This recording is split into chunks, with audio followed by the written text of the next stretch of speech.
কি দেখে বলো তো, এটা চিনতে পারছো কিনা? হ্যাঁ, এটাই হলো তামিলনাড়ুর বিখ্যাত সেই মন্দির জলাকান্দেশ্বর, আরেক নাম ভেলুর ফোর্ট। আর এটা হলো মন্দিরের গর্ভগৃহ। হ্যাঁ, ঠিকই দেখেছো, সেম ডিজাইন। মন্দিরের সামনের দিকটাও যেমন, ঠিক তার উল্টো দিকটাও সেম ডিজাইন। আর এই যে সামনে তোমরা যেটা দেখতে পাবে, এটা হলো মন্দিরের দ্বিতীয় গেট। তো এই দ্বিতীয় গেট দিয়ে আমরা সরাসরি এবার মন্দিরের ভিতর প্রবেশ করব। তো চলো আমরা এগিয়ে যাই। ওই দেখো দূরে একটা মূর্তি দেখতে পাবে। আর এই যে দেখতে পাচ্ছ, এটা হলো একটা মূর্তি। ও, একটা কথা তো তোমাদেরকে বলতেই ভুলে গেছিলাম, এখানে কিন্তু ফোন এবং ক্যামেরা কিছুই অ্যালাউড নেই। তাও আমি কিন্তু লুকিয়ে লুকিয়ে ভিডিও করছিলাম। আর এই যে ডান দিকে তোমরা যেটা দেখতে পাবে, এটা হলো স্টেজ। আর এখানে সবাই লাইন দিয়ে ঠাকুরের দর্শন করছে এবং আশীর্বাদ নিচ্ছে। আর এটা নাকি প্রধানত শুনেছি শিব মন্দির, কিন্তু চারিদিকে যে এত মূর্তি সে দেখে শেষ করা যাবে না। তাই আমরাও ভাবলাম যখন এসেছি একবার, তখন পুরো মন্দিরটাই দর্শন করে যাব। তাই আমরাও একে একে এগিয়ে পড়লাম মন্দিরের উদ্দেশ্যে। চারিদিকটা যে এত সুন্দর, কি বলবো, কিছুই বলা যাবে না। আর এটা দেখো, এটা কি সুন্দর না? আচ্ছা বলো তো, এটা সোনার না পিতলের?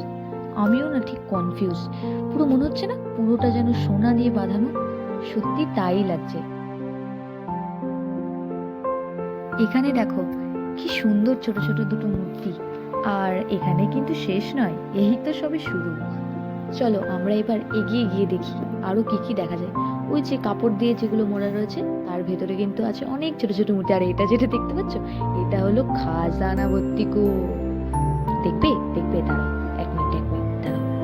ওই দেখো, দেখতে পাচ্ছ দূরে চকচক করছে, দেখতে পাচ্ছ? দাঁড়াও, এবার দেখো। এই দেখো, তোমরা কি সত্যি খাজানা ভাবলে? আসলে না না, খাজানা নয়, এটা পুরো কুয়ো ভর্তি কয়েনে। আর এই জিনিসটা দেখে তো আমার পুরো মন ভরে গেল, বিশ্বাস করো। আসলে যেদিকেই দেখছি পুরো নতুন নতুন জিনিস দেখতে পাচ্ছি। আর ওই যে ওখানে যেটা দেখছো, ওখানে ছোট্ট ছোট্ট বাচ্চাদের নন্দীর উপরে বসিয়ে আশীর্বাদ নেওয়া হচ্ছে। এটা কি সুন্দর লাগছে না? সত্যি তাই। আচ্ছা, আরেকটা কথা বলি। অনেকেই ভাববে যে এখানে তো ফোন ক্যামেরা কিছুই অ্যালাউড নেই, তাহলে আমি ফোন কি করে নিয়ে ঢুকলাম? আসলে আমিও ফার্স্টে ফোন অফ করেই রেখেছিলাম। তারপর দেখলাম অনেকেই ফোন নিয়ে ক্যামেরা করছে। তারপর আমিও ভিডিও করতে শুরু করে দিলাম। তাও কিন্তু ভয়ে ভয়ে, যে ওপেনলি ভাবে ক্যামেরা করছি সেটাও না। হ্যাঁ, ক্যামেরা করছি যখনই কোনো কাউকে দেখছি সে মন্দিরের, তখনই ক্যামেরাটাকে লুকিয়ে নিচ্ছি। আর এই দুটো হলো, মনে হয় যতদূর আমার, লক্ষ্মী নারায়ণের মূর্তি। এখানে বেশিরভাগই দেখছি লাইট খুবই কম, চারিদিকে দেখছি সব দিকেই দেখছি প্রদীপ। আর এটা নাকি শুনেছি অনেক দিনের পুরনো মন্দির, তখনকার দিনে নাকি এখানে রাজারা বাস করতো, এটাই শুনেছি সবার মুখে। চলো এবার তোমাদেরকে আলাদা জায়গাতে নিয়ে যাই।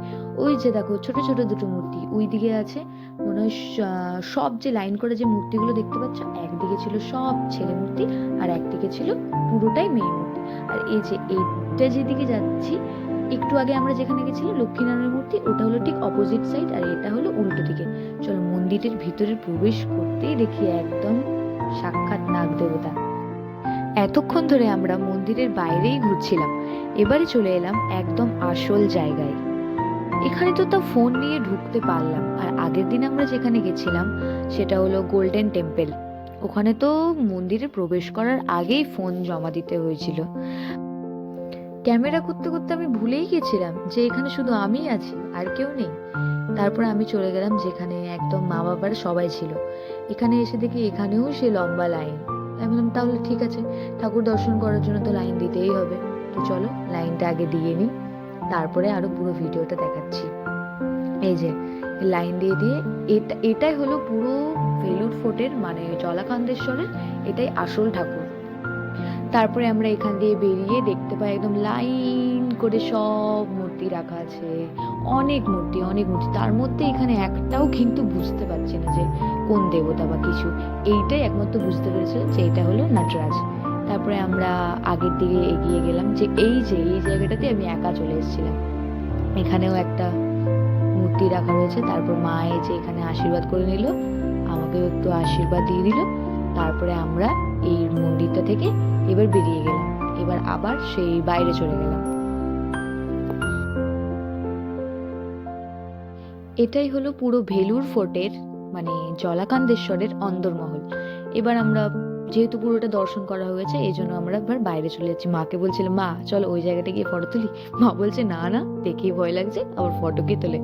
তো আমরা আস্তে আস্তে এবার বাইরের দিকে বেরিয়ে যাচ্ছিলাম। এই যে এটা হলো আমার বাবা, যাকে দিয়ে দিয়েছি আমাদের সমস্ত ব্যাগগুলো। তারপরে আমরা চলে যাচ্ছিলাম অন্য একটা জায়গায়, মানে ভেলুর ফোর্টের বাইরের দিকটায়। এই দিকটা আরো সুন্দর আরো সুন্দর। তারপর আমরা ভুল করে অন্য রাস্তা দিয়ে চলে যাচ্ছিলাম। এই যে দেখছো আমাদের ওই দিকে যাওয়ার উল্টো দিকটা যাওয়ার কথা, আমরা কিন্তু এই দিকে চলে আসছিলাম।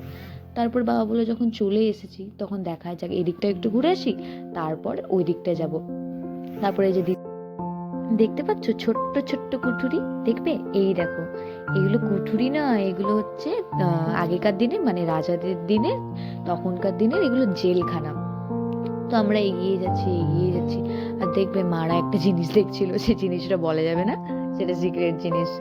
তারপর অনেকক্ষণ এখানে উপভোগ করলাম এই সুন্দর দৃশ্যটা।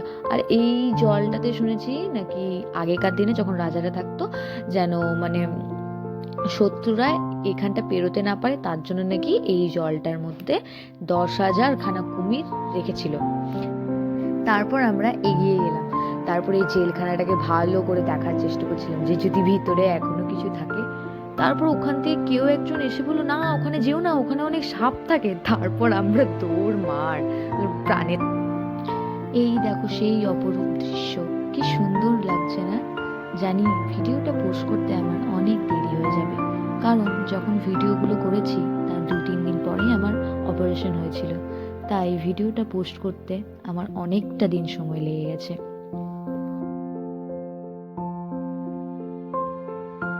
তো চলো ভিডিওটা এই পর্যন্তই। যদি ভালো লেগে থাকে তাহলে লাইক কমেন্ট শেয়ার করে দিও, আর অবশ্যই চ্যানেলটাকে কিন্তু সাবস্ক্রাইব করে দিও। টাটা, দেখা হচ্ছে আবার নেক্সট কোনো ভিডিওর সাথে।